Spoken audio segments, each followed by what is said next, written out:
আমাদের বাংলাদেশে কয়েকদিন আগে যে আমাদের ভবিষ্যৎ প্রজন্ম মেধাবী মেধাবী ছেলেগুলোকে, হাফেজদেরকে, আলেমদেরকে, আমাদের বাংলাদেশের জনগণ মানুষকে নির্বিচারে গুলি করে পাখির মতো রাস্তার ভিতরে লুটিয়ে ফেলা হলো। অনেকে বলে যারা এই কাজটা করছে, বিশেষ করে প্রধানমন্ত্রী দাবি করতেন হাসিনা, ওর আত্মাই বলতে বলে নাই, বলে আত্মাই ছিল না। তাহলে এইভাবে মানুষগুলোকে কিভাবে গুলি করে করে হত্যা করে? কোনো মানুষ আরেক মানুষকে এরকম হত্যা করতে পারে? তাহলে বোঝা গেল ওদের আত্মাই নাই। তাহলে বোঝা গেল আত্মা নাই শব্দটা যখন বলছে, এখন বুঝতে হবে আত্মা জিনিসটা কি। কথা ঠিক না ভাই? ঠিক। এই আল্লাহ রাসূল সাল্লাল্লাহু আলাইহি ওয়াসাল্লাম বলে, আলা ওয়া ইন্না ফিল জাসাদি মুদগাম ইযা সালুহা সালুহাল জাসাদু কুল্লুহু ওয়া ইযা ফাসাদাত ফাসাদাল জাসাদু কুল্লুহু আলা ওয়া হিয়াল কলব। আল্লাহ রাসূল সাল্লাল্লাহু আলাইহি ওয়াসাল্লাম বলেন, প্রত্যেকটা মানুষের ভিতরে ওই ওরা যারা আত্মা বলে, ওইটা হাদিসের ভাষায় কলব বলে। কি বলে? জোরে বলেন, জোরে বলে। ওই যে কলবটা, ওই আত্মাটা একটা গোশতের টুকরা। ওটা কি? এই গোশতের টুকরাটা যখন ভালো হয়ে যায়, তখন ওই মানুষটা নির্বিচারে এইরকম ভাবে বিনা অপরাধের মানুষগুলোকে গুলি করে মারতে পারে না। ওই আত্মা যদি ভালো থাকে, সেই মানুষগুলো কখনোই এই বাংলাদেশে আমার রিক্সাওয়ালা বাজানরা রাস্তায় রিক্সা চালায়, তাদের মাথা থেকে ঘাম টপ টপ করে পড়তে থাকে। সেই রিক্সার উপরে একটা ভ্যাট ট্যাক্স আছে না নাই? সরকারি ফান্ডে জমা হয়। আর ওরা ক্ষমতার চেয়ারে বৈশা, যাদের আত্মা আছে তারা কোনোদিন এই টাকা পাচার করে বিদেশে বেগম পাড়া তৈরি করতে পারে না। তাহলে বোঝা গেল ওদের আত্মা নষ্ট হয়ে গেছে। কি নষ্ট হয়েছে? ওই যে গোশতের টুকরা কলব কি হয়েছে? নষ্ট হয়ে গেছে। এই কলব কি জিনিস? আত্মা কি জিনিস? ওমর ফারুক রাদিয়াল্লাহু তাআলা আনহু আল্লাহ রাসূল সাল্লাল্লাহু আলাইহি ওয়াসাল্লামকে কতল করার জন্যে খাপ থেকে তরবারি বের করে রওনা করছিল। জানেন না? জানেন না? আচ্ছা, ওই ওমর ফারুক রাদিয়াল্লাহু তাআলা আনহু ওই কলব তার পরিবর্তন হইয়া ভালো হওয়ার কারণে ওই তরবারি নিয়েই রাজপথে প্রথম ইসলামের পক্ষে নারায়ে তাকবীর স্লোগান দিয়ে নেমে গেছিল। আচ্ছা বলেন তো, একটু আগে আল্লাহ রসুলকে কতল করার জন্য রওনা করছে, সেই ওমর যখন ইসলামের পক্ষে, আল্লাহ রসুলের পক্ষে, সাহাবায়ে কেরামদের পক্ষে, ইসলাম দ্বীনের পক্ষে নারায়ে তাকবীরের স্লোগান দিয়ে রাস্তায় নামছে। আচ্ছা, বাহ্যিক ওমর দেখতে তার কি পার্থক্য হয়েছে? চক্ষু আগে আসলে দুইটা, এখন কয়টা? আবার বলেন, আগে হাত আসলে কয়টা, আর এখন পা আসলে কয়টা, এখন? তাহলে কোন জায়গায় পরিবর্তন হয়েছে? বলেন বলেন বলেন। ওই আত্মা কলব পরিবর্তন হওয়ার কারণে এখন সে এক পর্যায়ে যখন জেরুজালেম রওনা করছে, আমির বাংলাদেশে 200 দেশের রাজা, কয়শো দেশে, তিনি উটের পিঠের ভিতরে বসা, গোলাম উটের রশি টানতেছে। ওই আত্মা পরিবর্তন হওয়ার কারণে তার বিবেকে নাড়া দিল যে গোলাম সেও তো মানুষ, আমিও তো মানুষ। গোলাম রৌদ্রের ভিতরে পুইরা চামড়া কালো হয়, আর আমি ছায়ার নিচে থাকবো, এটা হয় না। ডাক দিয়ে বলে, গোলাম এখন তুমি উটের পিঠে ওঠো, আমি উটের রশি টানবো। কি বুঝলেন? কি পরিবর্তন আসছে না আসে নাই? পালাক্রমে পরিবর্তন করে উটের রশি টানে। জেরুজালেম যখন পৌঁছল, তখন উটের রশি টানার পালা পড়ল আমিরুল মুমিনিন ওমর ফারুক রাদিয়াল্লাহু তাআলা। লোকজন অভ্যর্থনার জন্য অপেক্ষায় আছে। আহলান সাহালান আমিরুল মুমিনিন, মারহাবা মারহাবা, এইটা বলতে বলতে উটের কাছ থেকে আমিরকে নামাবার জন্য গেল। উটের পিঠ থেকে গোলাম ডাক দিয়ে বলতেছেন, আমি আমির না, আমির উটের রশি টানতেছে। কি পরিবর্তন হয়েছে? আবার বলেন। তা এই কলব পরিবর্তনওয়ালা মানুষ যদি একটা সমাজ পরিচালনা করে, ওই সমাজটা একটা বেহেশতি পরিবেশ তৈরি হয়। দেশ পরিচালনা করলে ওই দেশটা একটা স্বর্ণের দেশে পরিণত হয়। কথা ঠিক কিনা? এই জন্য আমি আমার ভাইদেরকে বলবো, পর্দা আলে মা বোনরা যারা শুনতেছেন, ওই যে গোশতের টুকরো কলব, ওইটা ভালো না হওয়া পর্যন্ত দুনিয়াতেও ওর কল্যাণ নাই, আখেরাতেও কোনো কল্যাণ নাই। আজকে এই যারা জুলুম করছে, একটু আগে আমাদের সভাপতি সাহেব বক্তব্য রাখছিল, শোনেন নাই? এই কি বলতে আসছিল শুনছেন তো? হ্যাঁ, কথা তো আর বাড়াবো না। বুঝতে হবে সমাজের ভিতরে এক শ্রেণী মানুষ, ওদের আচার আচরণ এত খারাপ, মানুষ মন্তব্য করে কুত্তার চেয়েও খারাপ। আবার আচার আচরণ এত ভালো, ওর ব্যাপারে মন্তব্য করে ফেরেশতার মতো চরিত্র। নাক কান অঙ্গ প্রত্যঙ্গে পার্থক্য নাই। ওই কলব নামক যে আত্মা গোশতের টুকরা, ওইটা ভালো হওয়ার কারণেই লোকটা ভালো, আর ওইটা খারাপ হওয়ার কারণে। আর ওই আত্মা পবিত্র ভালো না কইরা কেউ যদি খোদা না কাছে দুনিয়া থেকে বিদায় নিয়ে কবরে যান, যেই আশা এখানে আসছেন জাহান্নাম থেকে বাঁচবেন, বেহেশতে যাবেন, আল্লাহ বলতেছেন ইল্লা মান আতাল্লাহ বিকলবিন সালিম, ভালো পরিষ্কার পরিচ্ছন্ন কলব ছাড়া আমার পবিত্র জায়গা বেহেশতের মধ্যে হবে না। আমার মালিকের কাছে বড় বংশ, ভালো বংশ এর কোনো মূল্যায়ন আছে? পীর মুফতি মুহাদ্দিস মূল্যায়ন আছে? বড় ধনী জমিদার, এমপি মিনিস্টার, অমুক টমুক সমুক, যদি তাই হইতো মেয়া, ওমর হেই বেলাল রাদিয়াল্লাহু তাআলার নাম শুনছেন না? এই বাপেও ছিল গোলাম, তিনিও গোলাম। বংশের দিক থেকে একেবারে নিচু, হাফস বংশ। চেহারার দিক থেকে একেবারে কালো। যারা হজে গেছেন, বিদেশে গেছেন, দেখছেন না কালো মানুষ দেখেন নাই? চেহারা ডকপত আছে? কোনো ডকপত আছে? এই তাহলে চেহারাও কালো। শিক্ষার দিক থেকে বকালাম, নিজে দস্তখত জানতেন না। পয়সার দিক থেকে নিচ্ছ, আচ্ছা শিক্ষার দিক থেকে নাই, বংশের দিক থেকে নাই, সৌন্দর্যের দিক থেকে নাই, পয়সার দিক থেকে নাই, ওদিকে আবার জাবান ছিল তোতলা। কি গুণ আছে? কোনো গুণ আছে? কিন্তু তার সম্মান দুনিয়াতে কেমন, আখেরাতে কেমন? আল্লাহ রাসূল সাল্লাল্লাহু আলাইহি ওয়াসাল্লাম সবে মেরাজে গেছেন। আল্লাহর হাবিব শুনতেছেন বেহেশতের ভিতরে খরমের আওয়াজ। আল্লাহ রাসূল সাল্লাল্লাহু আলাইহি ওয়াসাল্লাম বলেন, ভাই জিবরাইল, বেহেশতের ভিতরে কিসের খরমের আওয়াজ? জিবরাইল আলাইহিস সালাম বলেন, হে আল্লাহর রাসূল, আপনার বেলালের খরমের আওয়াজ। হ্যাঁ, এই বেলাল রাদিয়াল্লাহু তাআলা আনহু যখন ওমর ফারুক রাদিয়াল্লাহু তাআলা আনহু মজলিসের ভিতরে ঢুকতেন, অনেক সময় ওমর ফারুক রাদিয়াল্লাহু তাআলা আনহু তার সম্মান সূচক শব্দ ব্যবহার করতেন, সাইয়েদানা বেলাল, আমাদের সর্দার বেলাল আসছে, আমাদের সর্দার বেলাল আসছে। এইটা কোন দিক থেকে তার এই সম্মান বাড়ছে? চেহারার দিক থেকে, শিক্ষার দিক থেকে, বংশের দিক থেকে, যোগ্যতা দক্ষতার দিক থেকে, কোন দিক থেকে? কলব ভালো হওয়ার কারণে সম্মান বাড়ছে। জোরবালের কথা ঠিক কিনা? এই জন্য আমার বাজানদেরকে বলবো, পর্দা আলে মা বোনরা যারা শুনতেছেন, বেহেশতে যাওয়ার জন্য কলব পরিষ্কার লাগবে। দুনিয়ার ভিতরে মানুষ সম্মান যদি করতে হয়, পাইতে চান, ওই কলব পরিষ্কার করা লাগবে। ঠিক না বেঠি? তাইলে দুনিয়াতেও তার সম্মান পাওয়ার জন্য কলব ভালো লাগবে, আখেরাতেও সম্মান পাওয়ার জন্য কলব ভালো করা লাগবে। এখন এই কলব ভালো করার জন্যে অনেকের আমাদের গুরুত্ব নাই।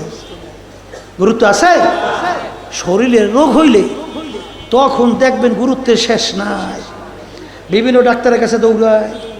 এইবার বাংলাদেশের ডাক্তার যদি বলে এই রোগ বাংলাদেশে ভালো চিকিৎসা নাই, বিদেশে যাও। এরপর অনেক সময় টাকা পয়সা থাকে না, অনেক সময় জায়গা জমিন ঘর বাড়ি বিক্রি করিয়েও বিদেশে যায় কি যায় না? কির চিকিৎসা করে? শরীর। কিসের চিকিৎসা? আসলে যত চিকিৎসা করুক তারপরে কি একদিন মরণ লাগবে? লাগবে। এরপরেও কিন্তু একদিন মরণ লাগবে।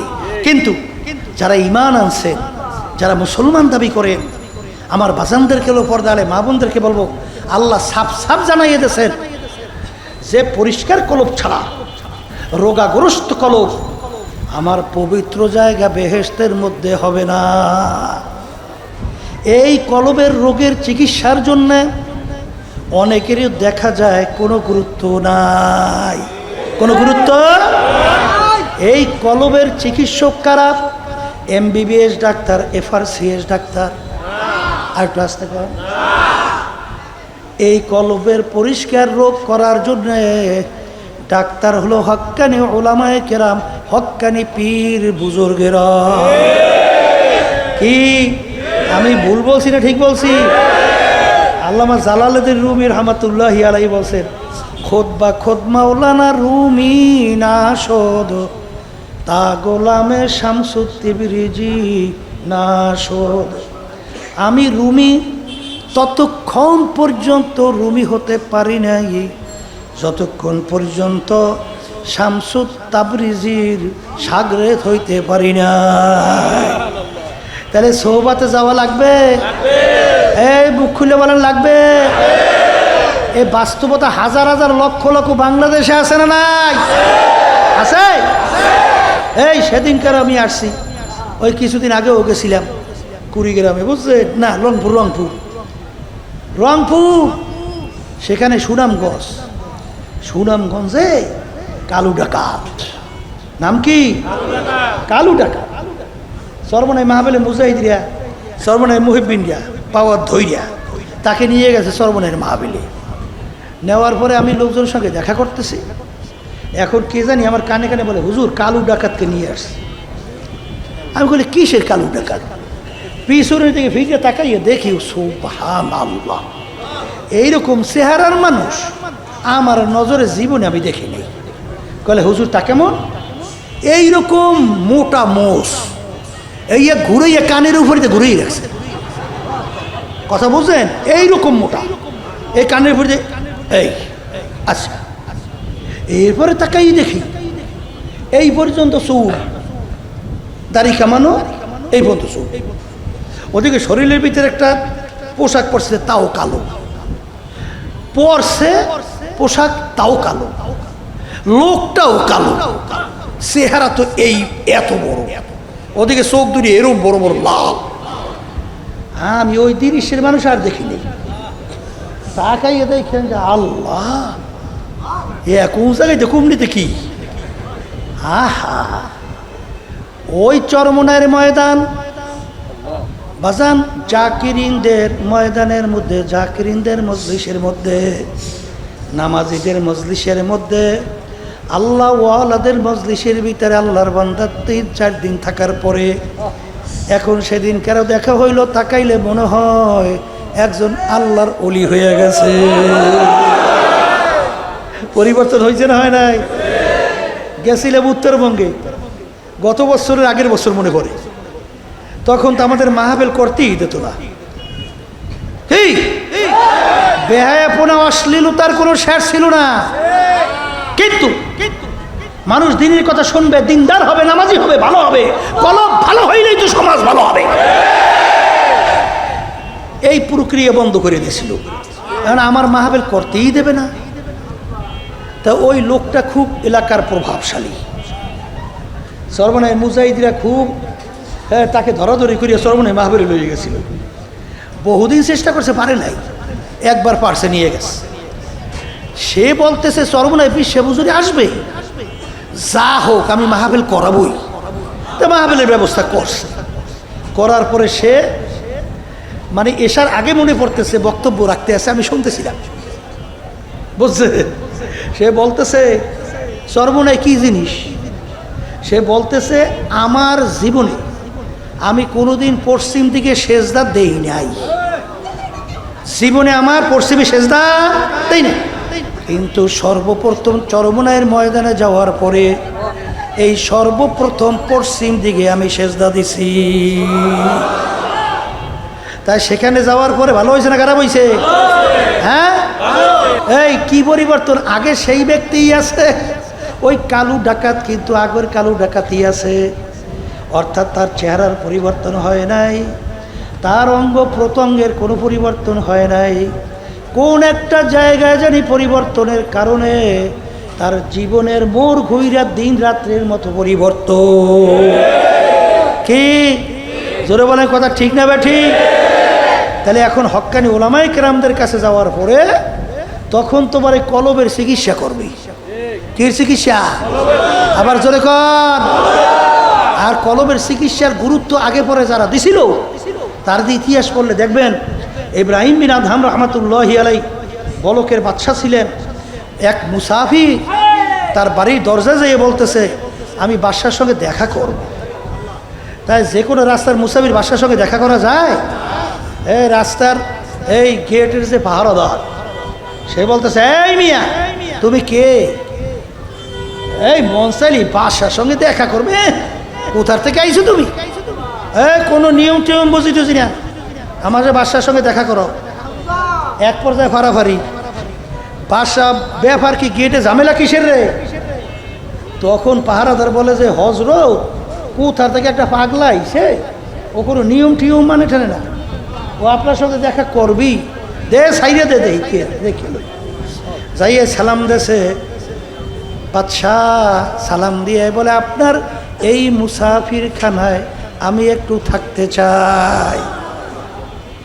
বাদশার রক্ত পায়ের মাথায়, পায়ের রক্ত কই? মাথায় মেজাজ খারাপ। এই পাগল, এই কোথা থেকে আসতাই? এইটা আমার রাজ সিংহাসন স্থায়ী বাড়ি, তুই এইটাকে মুসাফির খানা বানাইছ? তুই তো আমার ইজ্জত নষ্ট করছো। হাই করছো কি? তুই ইজ্জতই থাকবে না আমার। এখন মুসাফির ডাক দিয়ে বলে, বাদশা ভুল হইলে মাপ চাই। মুসাফির খানা কাকে বলে, স্থায়ী বাড়ি কাকে বলে? বাদশা বলে, মুসাফির বাড়ির দরজায় ঘর দেখছো দেখছি, ওইটা হলো মুসাফির খানা। বাদশা ওইটার পরিচয় কি? কলে রাস্তায় পথিক চলতেছে, রাত্রি হয়ে গেল, অস্থায়ীভাবে রাত্রি যাপন করলো, পরদিন উঠে তার গন্তব্যের দিকে চলে যায়। এইভাবে অস্থায়ীভাবে আসে যায়, তাকে বলে মুসাফির খানা। অস্থায়ীভাবে আসে যায় তাকে কি বলে? বাসে স্থায়ী বাড়ি কাকে বলে? বলে যেখানে সব সময়ের জন্য মানুষ থাকে। বাসা পরিচয় পাইছি, মুসাফির খানা স্থায়ী বাড়ি পরিচয় পাইছি। তাহলে বাদশা একটা প্রশ্ন করি, তাহলে দুনিয়া সৃষ্টির পর থেকেই মনে আপনি এই বাড়িতেই আছেন, যেখানে সবসময় মানুষ বসবাস করে, তাহলে তো আপনি দুনিয়া সৃষ্টির পর থেকেই আছেন। বাদশা ডাক দিয়ে বলে, ওরা বোকা মুসাফির,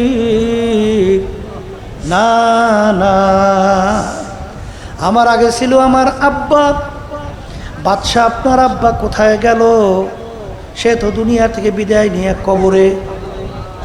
মুসাফির বলে, বাদশা আপনার আব্বা কি আসবে না? এ পাগল মুসাফির, একবার যদি মানুষ দুনিয়ার থেকে বিদায় নিয়ে কবরে যায় আর কোনো দিন আসে না।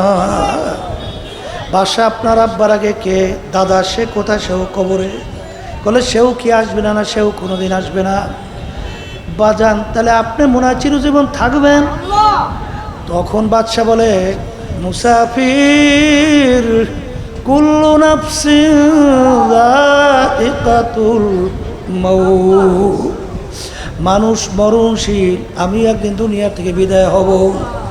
বাজান, এই 5-6 তারিখ এর আগে কয়েকদিনে এই ছোট ছোট উঠতি বয়সের বাচ্চারা জানতো না আর দুনিয়ার এই চেহারার আলো আর দেখতে পারবে না। মা কান্দে, আজ কয়েকদিন পর্যন্ত বাচ্চা আমাকে মা বইলা ডাকে না। এইভাবে তার জীবনটা এরকম বিলীন হবে কেউ জানে না। বাজান রে, ও মুসাফির, মানুষ মরণশীল, আমি একদিন বিদায় হব। বাদশা, তাইলে আপনি কি আবার ফেরত আসবেন? ওরে পাগল মুসাফির, না না, একবার যদি মানুষ দুনিয়া থেকে বিদায় নিয়ে কবরে যায় আর কোনো দিন ফেরত আসে না। মুসাফির হামে হাসাবা হ্যায় কবর আখের ঠিকানা, कोई आगे रवाना है कोई पीछे रवाना। বলার সঙ্গে সঙ্গে বাদশার চিন্তার পরিবর্তন ঘটে গেল। আমি কোন দুনিয়ার পিছনে পড়লাম, কোন বাদশাহের পিছনে পড়লাম, কোন সম্পদের পিছনে পড়লাম, কোন সম্পদের পিছনে পড়লাম। আর এ তো দেখতে না দেখতে শেষ হলো, আর আখিরাতের জিন্দেগি শুরু হবে, আর কোনো দিন শেষ নাই। এই চিন্তা ভাবনা কইরা কলব পরিষ্কার করার জন্যে বাদশা নাইমা গেল ডাক্তারের তালাশে। বাজান হক্কানি আলেম হক্কানি পীরের কাছে গেল, হুজুর আপনার কাছে আসছি তাওবায়ে খালেস করছি, হুজুর আপনি আপনার আত্মার চিকিৎসা করেন, হুজুর আমি যেন আল্লাহর খাস বান্দা হইয়া ইমানকে মজবুত কইরা আল্লাহর হুকুম নবীর তরিকা অনুযায়ী চইলা দুনিয়ার থেকে বিদায় নিয়ে যেন কবরে যাইতে পারি। হুজুর তাকে এমন কষ্টের দায়িত্ব দিল, বাদশাহ তাকে দায়িত্ব দিল লাকড়ি বোঝা টানার জন্যে। বাজান রাস্তার ভিতরে লাকড়ি টানে, গাম টপ টপ টপ টপ কইরা পড়ে, কারণ তিনি চিন্তা করছেন আজকে এক শ্রেণী আমার বাজানরা মেম্বারি পাওয়ার জন্যে, চেয়ারম্যানি পাওয়ার জন্যে, এমপি পাওয়ার জন্যে, বড় বড় অফিসারের পদ পাওয়ার জন্যে, বাজান সম্পদ সম্মান পাওয়ার জন্যে অনেক সময় রাত্র দিন পর্যন্ত ঘুম হয় না, পাগলের মতো দৌড়াদৌড়ি করে।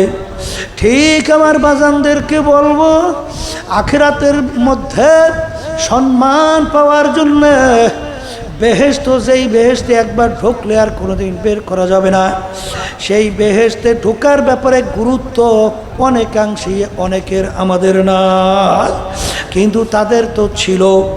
তারা বলতেছে হযরত যত কষ্ট দেবেন আল্লাহর খাস বান্দা না হইয়া কবরে যাইয়া সইতে চাই না। বাজান মান জাদ্দা ওয়াজাদা, যে চেষ্টা করে সেই জিনিস সে পাইয়া যায়। এ দুনিয়াদার পাগল, ছাত্র যদি কষ্ট কইরা পড়াশোনা না করে, ওস্তাদের পিটান টুটান দুই একটা না খায়, ছাত্র কিন্তু ভালো ফলাফলের আশা করা যায় না। ডাক্তারের কাছে অপারেশন করে, অনেক সময় ছুরি দিয়া কাটে, রক্ত বের হয়, কষ্টের কোনো শেষ নাই, তারপরও যায় কেন? একটু সুস্থ থাকার জন্যে। এ কবরের যাত্রীরা, আল্লাহ রাব্বুল আলামিন বলেন ইল্লা মান আতাল্লাহা বিকলবিন সালিম, পরিষ্কার স্বচ্ছ কলব ছাড়া আমার পবিত্র জায়গা বেহেশতের ভিতরে আমি দেব না। বাজান খোদার আকাশটা কেউ যদি রোগাগ্রস্ত কলব নিয়া আমার মালিকের দরবারে হাজিরা দাও, আমার মালিক বলে ফেরেশতারা আমি বন্দাবান্দিকে বড় আউস কইরা শখ কইরা বানাইছি, আমি ওদেরকে আশরাফুল মাখলুকাত হিসেবে ঘোষণা দিছি। আরে একটা বড় আল্লাহু আকবার পাখি, ওই পাখি একটা বড় বাঘকে ভয় করে না, পিঠের ভিতরে পোকা খায়। একটা বড় গরুকে ভয় পায় না, একটা সাপ বড় গরু অনেক সময় পায়ে প্যাঁচ দিয়া দুধটাই না খায়, ওই সাপটায় বড় গরুটাকে ভয় পায় না। আর তোর মতো 3.5 একটা মানুষ যখন ওই পাখিটায় দূর থেকে দেখে, ফুরুত করে আকাশের ভিতরে উইরে চইলা যায়, সাপটা ফস করে জঙ্গলের দিকে দৌড় দেয়, বাঘটা পাগলের মতো উঠে দৌড় দেয়।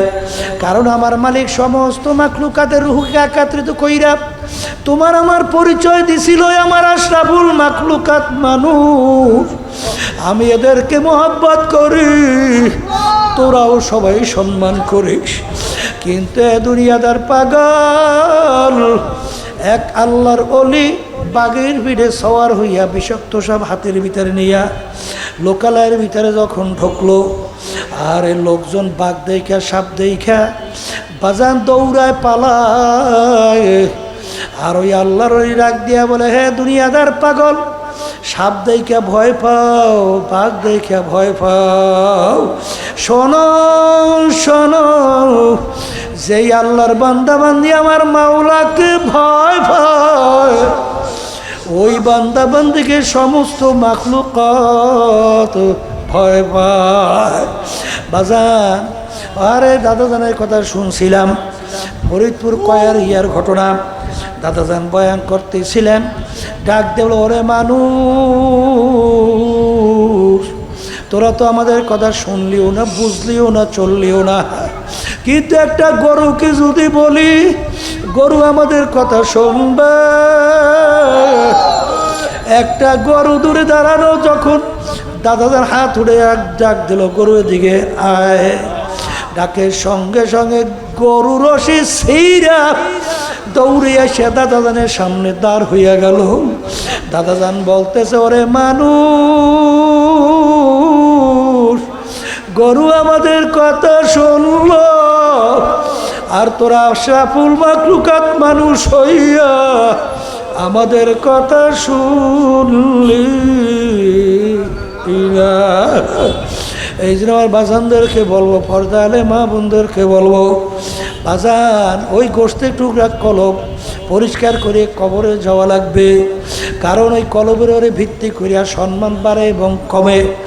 এ দুনিয়াদার পাগল আমার বাবারা, কোন দুনিয়ার পিছনে পড়ছ, কোন সম্মান কোন সম্পদের পিছনে পড়ছ, কোন সম্মানের সৌন্দর্যের পিছনে পড়ছ, কোন ক্ষমতার পিছনে পড়ছ। মাঝে মাঝে একটু চক্ষু বন্ধ করে একটু মোরাকাবা করো হাকিকত সে। তো দুনিয়া বেখবর হ্যায়, দুনিয়া কি নুমাইশ পর নজর হ্যায়। বাজান, দুনিয়া কিন্তু একেবারে ফাঁকি। যার যত বয়স হয়েছে একটু পিছনের দিকে তাকাইয়া দেখেন, মনে হয় যেন সব কালকের ঘটনা। ল্যাংটোয়ে দৌড়দৌড়ি করছিল, এখন মনে পড়ে কি পড়ে না। মুরব্বীরা লাঠি নিয়ে থাবড়ায়, নড়াই তো বেশি ডুবাইলে গায়ে জ্বর হবে। বাজান, লুকাইয়া লুকাইয়া পালাইয়া ডুবাইটা এখনো মনে আছে, বুঝতাম না কি হবে তা জানি না। এখনো মনে পড়ে সেদিনকার ঘটনা। ওদিকে আয়নার সামনে যখন চেহারার দিকে তাকাই, দেখি কাঁচা দাড়িগুলা পাইকে গেল, আরে দাঁত পইরা যায়, চুলগুলা পাইকা যায়, শরীর দুর্বল হইয়া যায়। আর সেদিনকার ঘটনা দেখতে না দেখতে মনে হয় সব ঘটনা শেষ হয়ে গেল। এই জন্য আমার বাজানদেরকে বলবো, পর্দা আলে মা বোনদেরকে বলবো, দুনিয়া কিন্তু আরামের জায়গা না। আর দুনিয়া দারুল মেহনে ওয়াল বালা, দুনিয়া কষ্ট ক্লেশের জায়গা, বালা মুসিবতের জায়গা। এ আরাম প্রিয় আমার বাবারা, আজকেই একটু গরমের ভিতরে আমরা এখানে বসছি, ঘামাই অস্থির হয়ে গেছি। এই সূর্য যেখান থেকে তাপ দেয় 9,30,00,000 মাইল দূর থেকে, সূর্যের যেদিকে তাপ বেশি উপরের দিকে, তাপ কম নিচের দিকে।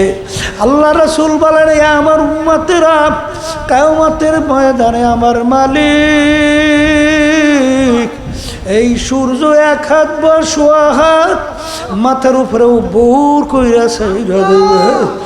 সাইরা দিয়ে আমার মালিক বলবেন, এ সূর্য,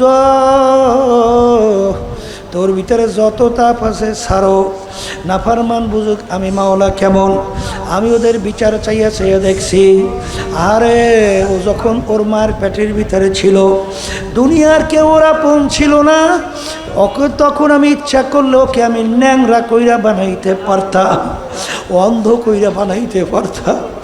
আজকেও একজন আমার সঙ্গে রাস্তার ভিতরে দেখা করলো, বাজান দুইটা চক্ষু নাই।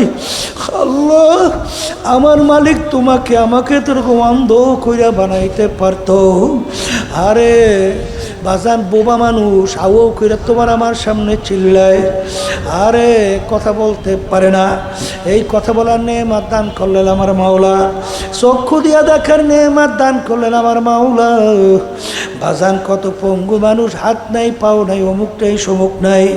তোমাকে আমাকে এত সুন্দর সুরাতে তৈরি করলেন মায়ের পেটে কে? আরে আমার মার রক্ত তোমাকে পান করাইয়া তোমাকে এত সুন্দর সুরাতের মানুষ বানাইল। দুনিয়ার ভিতরে আসার পরে আরে আস্তে আস্তে তুমি বড় হইলা, বাপকে চিনলা, মাকে চিনলা, আত্মীয় চিনলা, স্ত্রী চিনলা, সন্তান চিনলা, দল চিনলা, দলের নেতা নেত্রী চিনলা, বন্ধু চিনলা, বান্ধব চিনলা। এখন তোমার মা যখন তোমাকে ডাক দেয়, আরে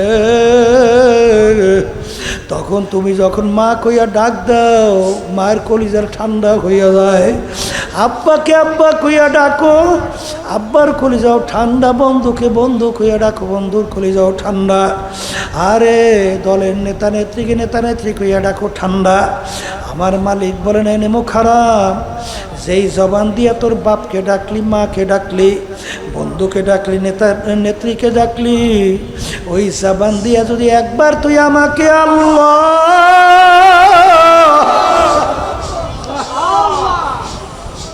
আল্লাহ বইলা যদি একবার আমাকে ডাক দিতি, আমার এই কুদরাতি কলিজারাও ঠান্ডা হইয়া যাইত। আমি তোর বিচার চাইয়া চাইয়া দেখছি, আরে ও সব হুকুম আমার সমস্ত নেমাত ভোগ কইরা ও আমার হুকুম মানে নাই। সূর্য তোর ভিতরে যত তাপ আছে ছাড়ো, নাফরমান বুঝুক আমি মাওলা কেমন। কিয়ামতের ময়দানে ঘর নাই, বাড়ি নাই, পানিও নাই, গাছও নাই, জমিনটা হবে তামার জমিন। ওই সূর্যটা হবে তামার জমিন পুইরা লাল চামড়ার মতো লাল।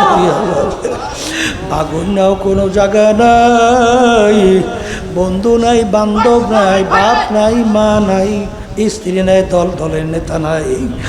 আরে ওই সূর্যে তাবে নাফরমানদের তালুটা টাস টাস করিয়া ফাইটা ভাতের মতো মগজ টকবক করে উতলাইয়া বাইয়া বাইয়া পড়তে থাকবে। আমার মালিক বলে লা ইয়ামুতু ফিহা ওয়ালা ইয়াহইয়া, মানুষ বাঁচবেও না, মরবেও না। ওই মুহূর্তে তালাশ করে আর কিছুই ছায়ার পাওয়া যাবে না। এই জন্য আমার বাজানদেরকে বলবো, পর্দালে মা বোনদেরকে বলবো, বাজান রে কার কখন কোন সময় ডাক আসে তোমারও জানা নাই, আমারও জানা নাই। আমার মালিক যখন মাহফিলে নিয়ে আসছেন, আমার মালিক বড় দয়ার মাওলা, বড় মায়ার মাওলা। বাজান আমার দুনিয়ার বন্ধু বান্ধব এসে অন্যায় করলে লাথি মেরে অনেক সময় বন্ধুত্ব ছাইরা চইলা যায়, কিন্তু আমার মালিকের সমস্ত নেয়ামত ভোগ কইরা তুমি আর আমি নাফরমানির পর নাফরমানি করলাম। আমার মালিক তার জমিন থেকেও ভাগাইয়া দেয় নাই, তার নেয়ামত থেকে বঞ্চিত করে নাই। বাজান বরঞ্চ আমার মালিক ডাক দিয়া বলে, হে বন্দাবান্দি আয় আমার কাছে তওবা কইরা দিলটাকে ভাইয়া, তুই যখন মাপ চাবি আমি তোকে শুধু মাফ করব, তো শুধু তাই না, তোর গুনাহকে আমি নেকের দ্বারা পরিবর্তন কইরা দেব। আমার মালিক সব সময় তোমার আমার দিকে তাকাইয়া অপেক্ষায় থাকে কখন বন্দাবাদি আমাকে ডাক দেবে। লা তাখুযুহু সিনাতুন ওয়ালা নাওম, আমার মালিকের ঘুমও নাই, ঝিমানিও নাই। বাজান তুমি আর আমি নাকটাই না ঘুমাই, আমার মালিক কিন্তু ঘুমায় না, ঝিমানিও নাই। আমার মালিক কেন ঘুমাই না? তোমার আমার মায়ার কারণে আমার মালিকের ঘুম হয় না। আমার মালিক ডাক দিয়ে বলে, বান্দা বান্দি তুই রাত্র গভীর রাত্রে বিপদে পড়ে আমাকে ডাক দিবি, আল্লাহ আল্লাহ। ওই সময় যদি আমি ঘুমাইয়া থাকি তখন তো ডাকের কে সাড়া দিবে? এই জন্য তোদের মায়ায় আমাকে ঘুমাইতে দেয়।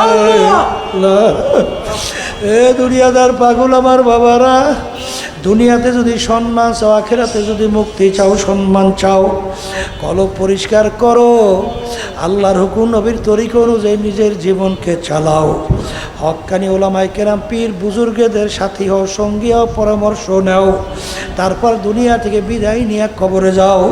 কারণ দুনিয়ার কাজে 5 বারও যদি ঠগ, আবার ওই কাজের ভিতরে চেষ্টা করলে জিতবার আশা করা যায়। কিন্তু একবার যদি কেউ কবরে যাইয়া ঠগ, আর দ্বিতীয়বার দুনিয়াতে এসে আপিল কইরা জিতবার কিন্তু আর আশা নাই।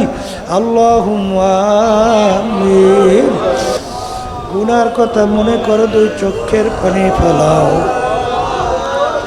আমার মালিকের দরবারে কান্দ।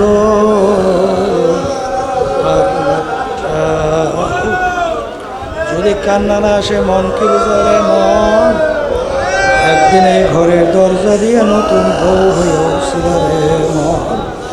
কত মেয়ে লোকে শরবত খাওয়াইল, কত মেয়ে লোকে বাতাস করলো। আবার এমন একটা দিন আসবে এই ঘরের দরজা দিয়া মোরা লাশ হইয়া বের হওয়া। ছেলে কানবে মা মা করে, মেয়ে কানবে মা মা করে।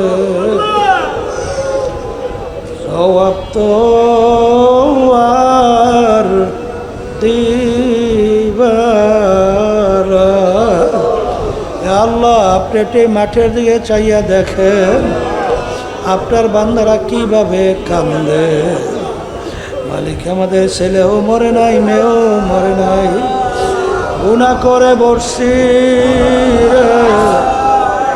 মাফ করে দেন গো মাওলা, মাফ করে দেন। আল্লাহর বান্দারা জোর করিয়া কান্দেন, জোর করিয়া কান্দেন।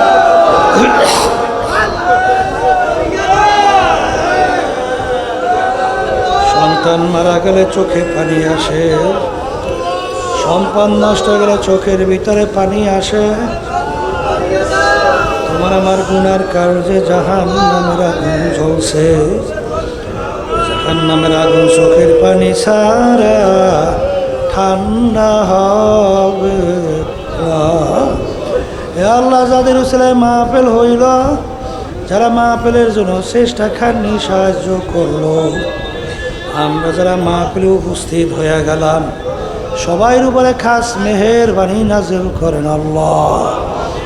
আল্লাহ আমাদের আম্মা আব্বা আত্মীয় স্বজন ওই অন্ধকার কবরে যারা শুয়ে আছে সবার কবরকে বেহেশতের বাগান বানায়া দেন আল্লাহ।